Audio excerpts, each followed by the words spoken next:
Bismillahirrahmanirrahim. Assalamu alaikum, ladies and gentlemen. Welcome to this session of our Islam Study Circle. The Quranic verses that we are going to study today are verses 25 to 27, and they have been taken from Surah Yunus, which is the 10th Surah of the Quran. So the words are: Allahu yad'u ila daris salam wa yahdi man yasha'u ila siratim mustaqim lilladhina ahsanul husna wa ziyada wa la yarhaqu wujuhahum qatarun wa la dhilla ulaika ashabul jannah hum fiha khalidun والذين كسبوا السيئات جزاء سيئة بمثلها وترهقهم ذلة ما لهم من الله من عاصم كأنما أغشيت وجوههم قطعا من الليل مظلمة أولئك أصحاب النار هم فيها خالدون. And God invites you to paradise, the abode of peace. He guides according to His law whomsoever He wills to a straight path. Those who did good deeds shall have a good reward, and more besides, neither blackness nor humiliation shall overcast their faces. These are the dwellers of paradise, wherein they shall abide forever. As for those who have earned evil, then the reward of evil is evil, and humiliation will cover them. No one will be able to save them from God. It will be as though patches of the dark night have veiled their faces. They are the dwellers of the fire, wherein they shall abide forever. So, viewers, this is a verse. These are verses 10 to of Surah 10 and verses 25 to 27, and you can see how beautifully the call of God is envisaged in these verses. And actually, what these verses are, they sum up the whole message of all divine religions. They sum up that all divine religions have the same call from the Almighty. All divine religions are religions from which the Almighty actually gives out this call to all humanity, that they must realize that as far as God is concerned, He is calling them to an abode of peace, what is actually called as Darus Salam in these verses. Wallahu yad'u ila daris salam. Of course, this refers to paradise, this refers to the hereafter. And it's a very, very moving way to tell people that they are being called towards paradise. They are being called to no place else than the place of eternal peace. It's a place of eternal bliss, where the regrets of the past and the fears of the future will no longer be there. And he actually further tells us that God is one who guides people whomsoever He wants to according to His law to a straight path. And when He says He guides people to whomsoever He wants, actually the meaning is, the purpose here is to tell them that He guides those who have this inclination, this proclivity to be guided. So unless a person wants to be guided, the Almighty says that His law is that He will not guide such people, because you have to have an inclination, you have to have a proclivity for the Almighty to show His due regard to you.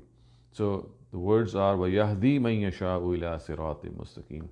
And these words are often spoken in the milieu of the idolatry which was rampant in Arabia, that it is only the Almighty who is going to guide people, and not their deities and not their demigods.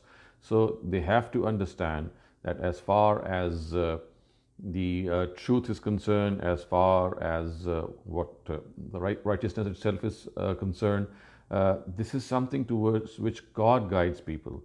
This is something towards which we are helpless unless we have that desire. So the desire has to be there. Unless the desire is there, unless the will to be guided is there, the Almighty says that He is not interested in guiding people. And look what He even told to His Prophet. He said, "Innaka la tahdi man ahbabta." You cannot guide people whom you want to. وَلَكِنَّ اللَّهَ يَهْدِي مَن يَشَاءُ. It is only God who is going to guide people. And the principle of God's guidance is that a person must have the yearning to be guided. He must have the desire to be guided. Otherwise, the Almighty is not going to show this proclivity towards him, this inclination towards him. And the reason is that God's guidance has to be given due importance. It's not something of the nature of a beseech or of a feeble call. It's the call of the Almighty. And when it's the call of the Almighty, we have to understand that this call shall only be accepted, this call shall only be shown inclination towards if the person himself has this proclivity towards being guided. And then the Almighty in these verses has also portrayed people who have done bad deeds. He says later on in these set of verses that as for those that have earned evil, then the reward of evil is evil, and humiliation will cover them. So, contrary to what will be the fate of the righteous, the fate of those who have disregarded God's guidance is that humiliation will cover them, and they will abide in hell forever. And look what it says: "Ma lahum min Allahi min asim." No one shall be able to save them from God, because it is now that they have actually subjected themselves or laid themselves in such a manner that they have to be punished by the Almighty. So it needs to be understood here that as far as evil is concerned and as far as good is concerned, this is something, a choice that each one of us have to make.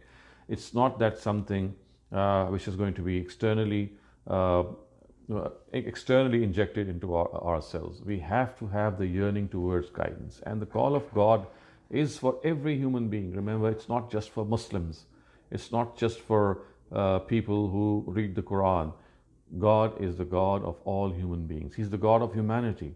When He's the God of humanity, His call is to humanity as a whole. He does not make this distinction, and this is a distinction that we too must not make. Remember, we have to understand that the call of God is for every single inhabitant on earth. Every single person is being called towards this, and he is being shown this picture of the hereafter, that when people will meet the Almighty, they will see that humiliation is covering those people who have actually denied the truth.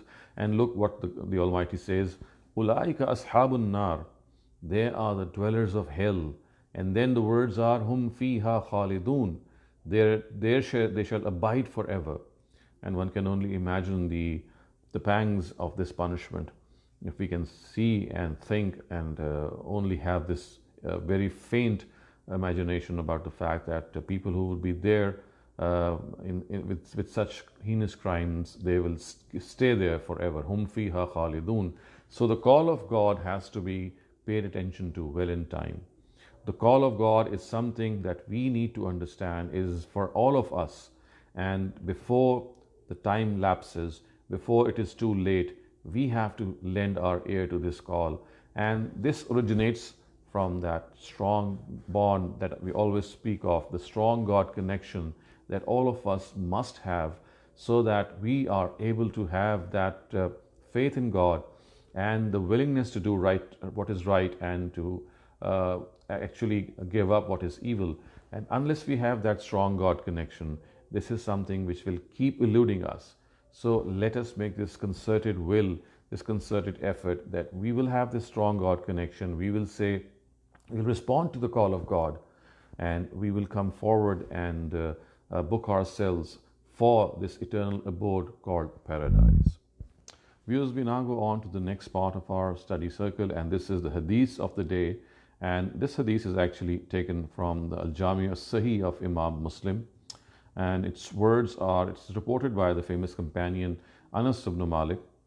It says, Anas ibn Malik, أن النبي صلى الله عليه وسلم قال لا تحاسدوا ولا تباغضوا ولا تقاطعوا وكونوا عباد الله إخوانا. These are just beautiful words. Anas bin Malik reported that the Prophet said, neither nurse mutual jealousy nor hatred, nor break mutual relations, and become servants of God who are brothers to one another.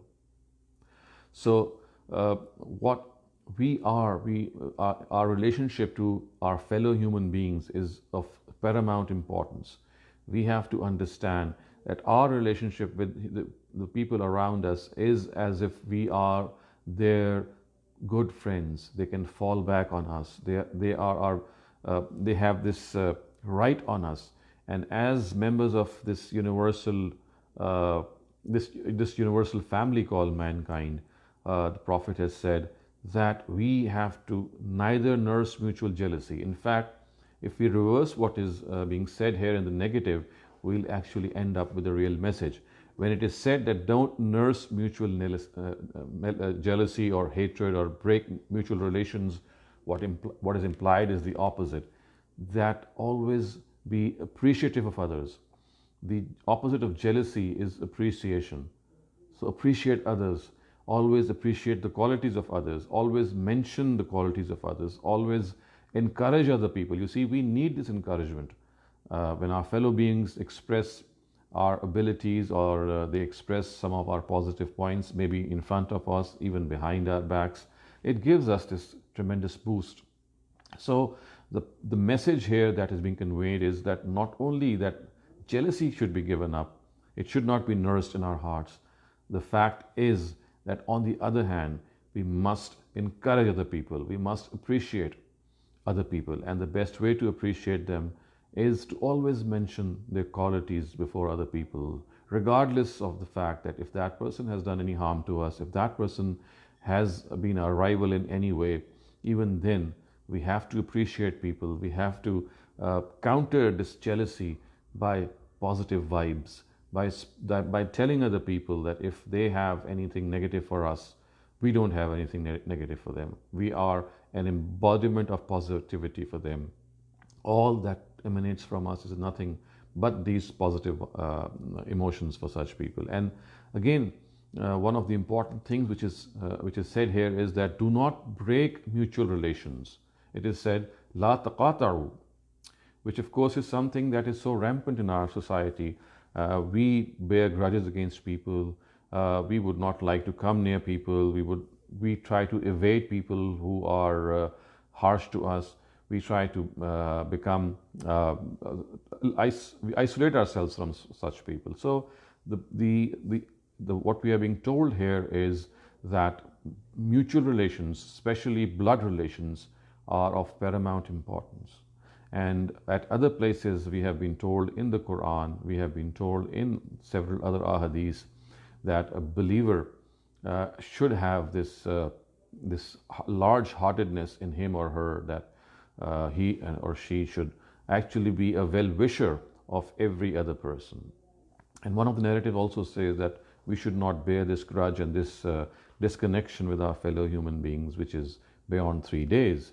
And if we do have a grudge, of course, it's a natural reaction at times to the negativity that we may encounter.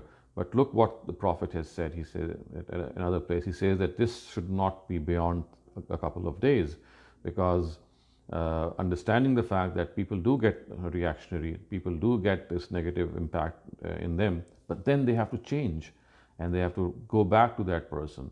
Of course, there could be instances in which we cannot have a very close relationship with that person, but segregating ourselves from him, isolating ourselves from that person, or shunning that person is not the right way. Remember, every person is a creature of God, and if he or she is doing something bad to us, then our own attitude should be positive. Our own attitude, as the Quran has elsewhere said, idfa' billati hiya ahsan, that you requite evil with good. If people do bad to you, you do good to them. And we have always discussed this, that it's always easy to be good to good people. And our real test comes when we are good to evil people also. And I often quote these words of Jesus when people actually, the Sadducees and the Pharisees actually objected that why is he sitting with these sinners? And look what he said. He said, I have not been sent to the righteous, I have been sent to the sinners. Implying the fact that it's our duty to be with people, to sit with people who may be people who are not understanding us, who have their own grudges, but at the same time, they are people who can actually change for the better only if we don't give up on them. And this is something that we need to do as frequently as possible, and we must realize that it must not happen that we give up on them. Let's not give up on anyone.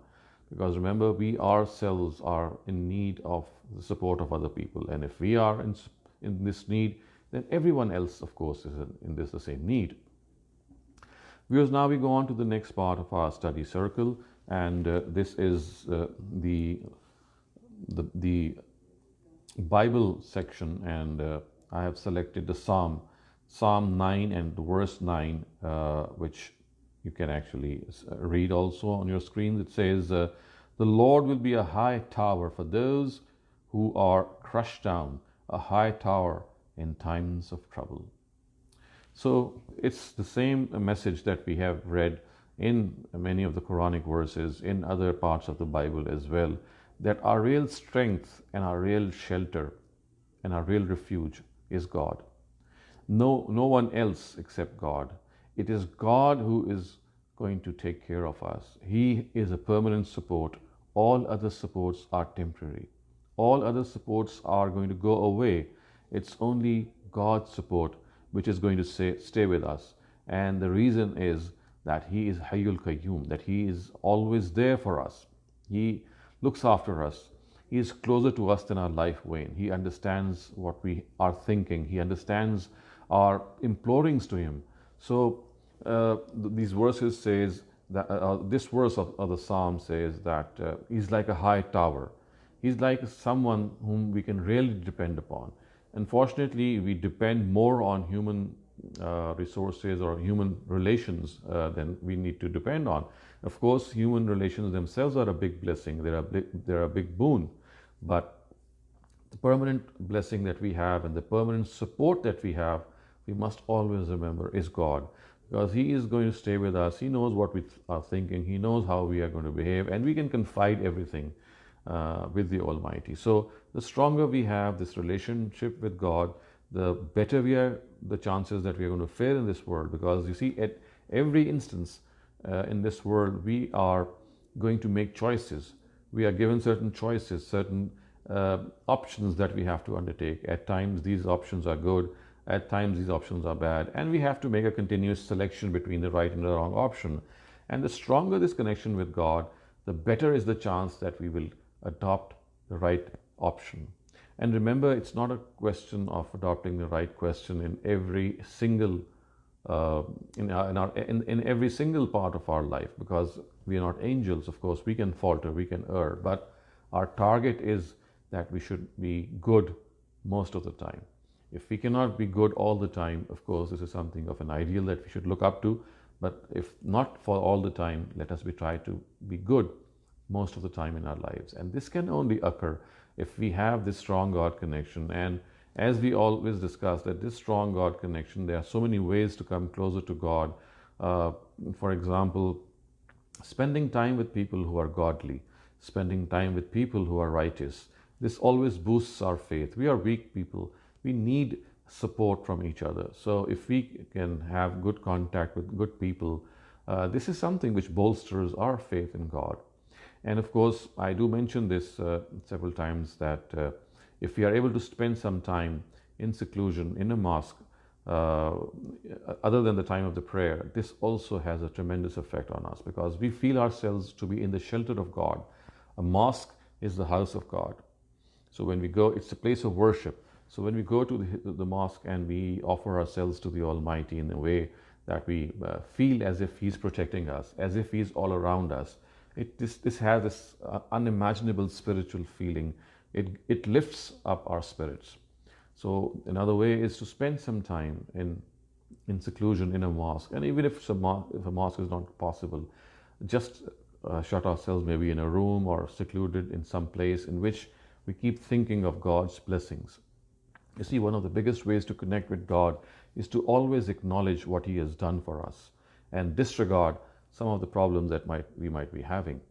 The best way to connect with God is to always think of the favors that He has given us. Always think of the good points or the good terms that He has actually given us when we are living in this world, starting off and by the acknowledgement of a normal body, of the eyes that we have, of the ears that we have, of the nose, and every normal human limb is a blessing of God. And imagine people who are deprived of these limbs. So this is how this God connection grows. Each day we have to add to this list of blessing by thinking that God is being kind to us. He has His own plan and He does not want us to be doomed.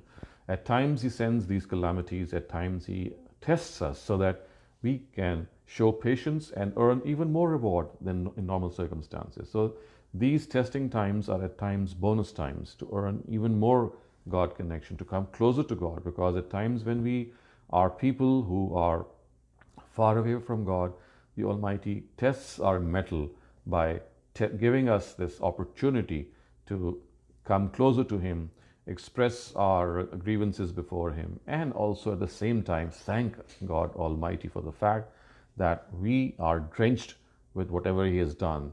The natural phenomena around us, the parents that we have, the shelter that we have, the food and the clothing that we have, these are all favors of the Almighty, and we just need to look at the people who are deprived, look at areas which are struck by famine, look at areas in which people have to walk for several miles before they can even obtain water.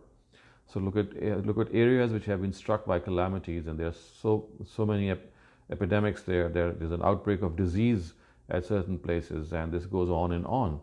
So this attitude of gratitude, this thankful attitude, is something which always keeps us going. It always gives us that boost every day.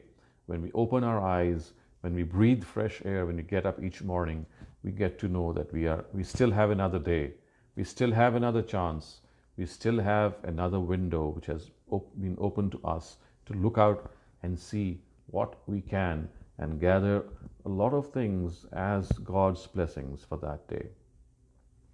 So viewers, we now come to the last part of our study circle, and this is something which is of a bitter thing that we need to discuss, and that is some of the complaints which our younger generation has from their parents.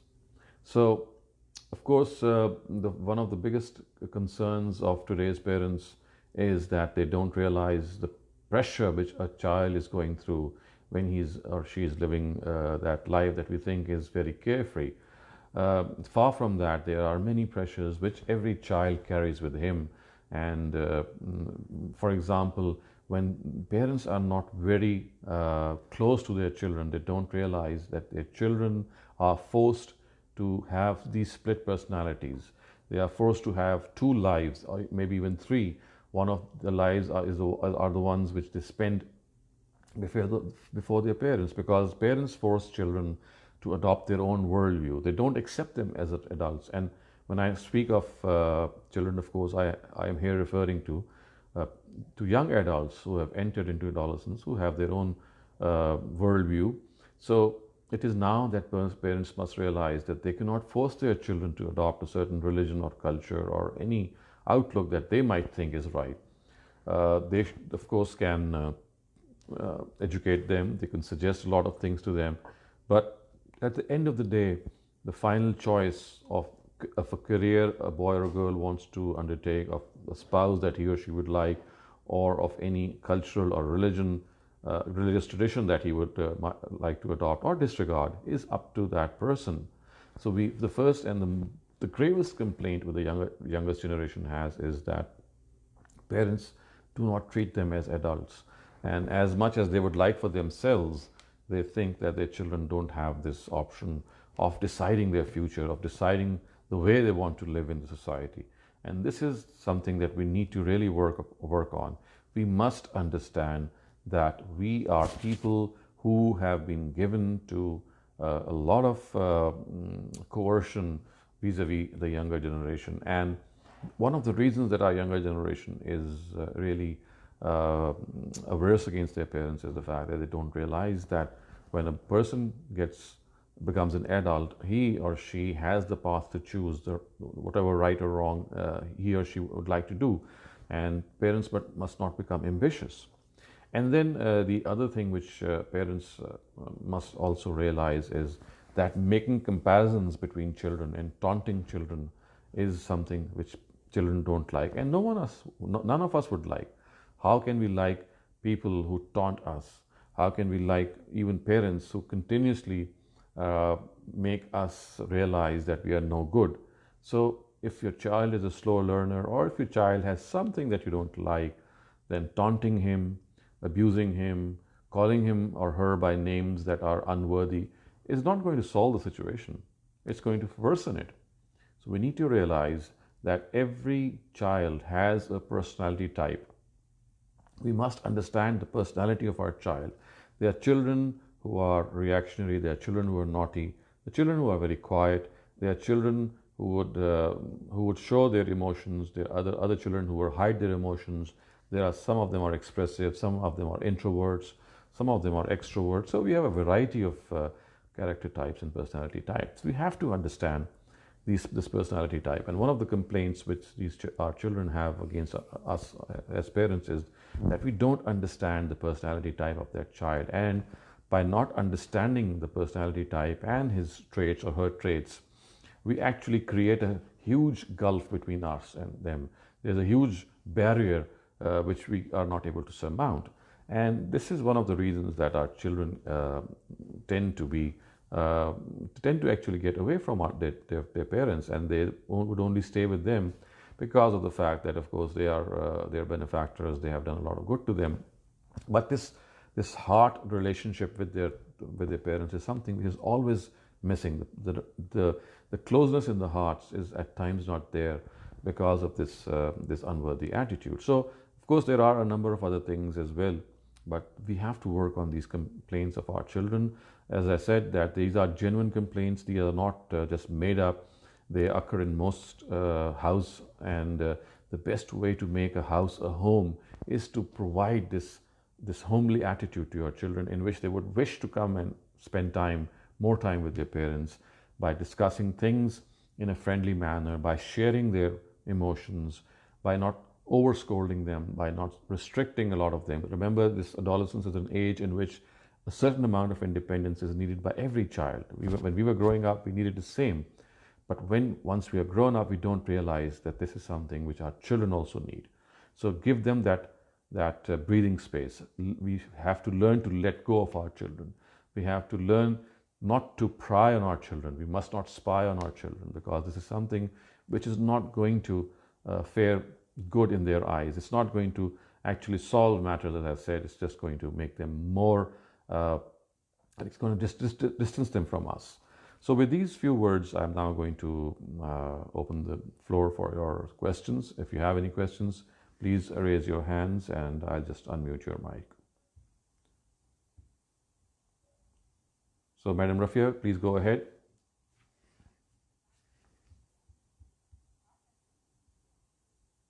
In a recent program of Ghamidi, he said that certain sins, in addition to doing tawbah, one should give kafara. And he said these sins are mentioned in the Quran. Mm-hmm. That is my first question. Second question is about istikhara. Mm-hmm. A very close friend of mine, son and a relative in London's daughter, the arrangement was being made for their marriage. Everything was done, and the girl's side came from London to Karachi for 4 days to finalize everything. And just before it was going to be finalized, the father got up and said, "No, I'm feeling very uneasy and I've done istikhara and this match is not good." Mm-hmm. Now, he had already met the boy in London several times. They had gone through it for months. Mm-hmm. So I want to know that, and obviously I feel my friend's family was insulted because last minute they came up with this. So I would like you to, if you kindly tell me, what is istikhara? Is it a command from Allah, or is it something that you have to do or not? Right. Thank you.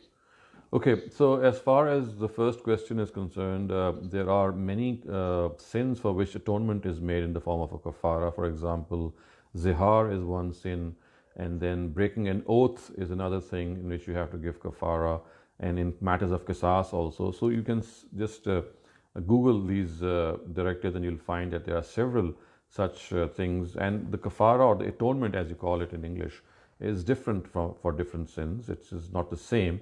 And so this is something that you can just look up. And one of the reasons for this is that when we atone for our mistake, the issue is that we should actually impose some penalty on our own selves, so that it is a deterrent that we should not do it again. So one of the reasons for this kafara is that it expiates us. It at the same time it also gives us this feeling that if we have to go through this process again, and if all this has to be done again, then it becomes a deterrent. And there are some atonements which are pretty tough also. For example, the atonement of zihar is like fasting for 2 months. So it's not easy, and the reason is that it should not happen again. Now, as far as your second question is concerned regarding istikhara, we have discussed this at length many times earlier on, but just to recap, it needs to be understood, first of all, that istikhara is just a prayer, it's just a dua, it's just a supplication, and that's it, nothing else. And what is the result of any supplication that we make before the Almighty? Either it gets answered, either nothing happens, or at times it is deferred. And all these three outcomes are possible in any dua. So the word istikhara in Arabic actually means to find what is the right path. Istakhira is actually means to find what the right thing is in a matter in which a person is at crossroads. He or she has exhausted every intellectual means, every experiential thing that he might have, his wisdom, the practices, and there are 2 or 3 equal choices. And now you raise your hands before the Almighty and pray istikhara. The words of the istikhara prayer are so beautiful, they are so moving that, for example, it is said that God, I'm not being able to make a decision. And if you think that this decision that I'm about to make is good for me and for my family and for my worldly life and my next life, then please make my heart satisfied on this. So you can see the words of the prayer of istikhara are such that they tell us that we have done everything that we can, and we are not being able to decide. Now we need your blessing or your guidance. And as is the case with every dua, at times nothing happens because the Almighty thinks that this is some issue that needs to be either deferred, or maybe it is something that a person should himself or herself solve. So this is not a hot line between a person and the Almighty, as is generally understood, as if we're going to pray the dua of istikhara at night, and at night we'll be shown something in our dream, and that would be the end of that. So getting a dream in istikhara is also something which is a psychological phenomena, because often people think that when we go to bed after praying istikhara, we will get this dream. And you know what, the psychological forces inside up then actually end up in creating a dream for us, because often you can realize that what we think while going to bed at night symbolizes itself in the form of a dream. There are so many instances in which when we think of a certain thing at night and then go off to sleep, we see that thing in a dream. So we should always understand that dreams are dreams. And there could be, of course, indications as well from the Almighty, but then again, this is not a certain thing. So istikhara is nothing but a prayer that you make to the Almighty. You should take decisions, as the Almighty says, in the light of your own experience and intellect, and on the basis of logic. The way that you just described that the other person just got up and said that he's uncomfortable. This is no way to think that istikhara is something which is an indication from God. You see, people think that this discomfort is something from God. How can we know that? It could be from Satan also. Only prophets of God can have a certain direct line with the Almighty and say what is right and wrong. As far as we are concerned, we are individuals with whom the Almighty, at times He does not reply anything whenever we have this response.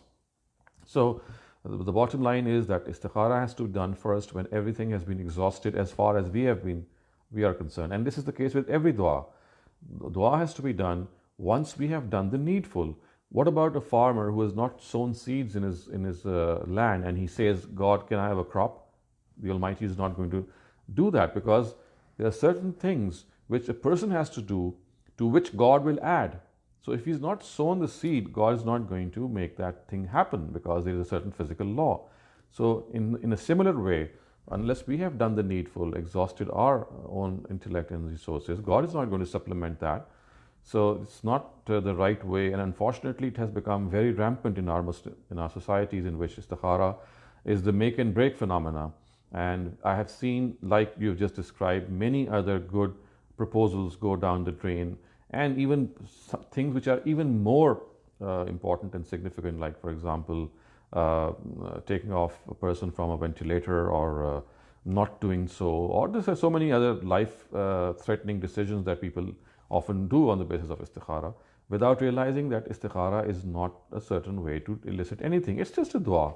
It's just a prayer to the Almighty to bless us with guidance if He wishes so. And of course, it could all be the case that He could remain absolutely silent. So I can only sympathize with you. Dr. Shehzad, what it means is that you pray, Allah, if this is good for me, let it happen. But I just felt the last minute, the father just came, didn't even meet them and said, sorry, I'm uneasy, it's off. And secondly, he made another demand. He said, oh, the boy maybe prays, but I want to know, does he pray 5 times a day? And they had come from London, so the whole thing was bizarre.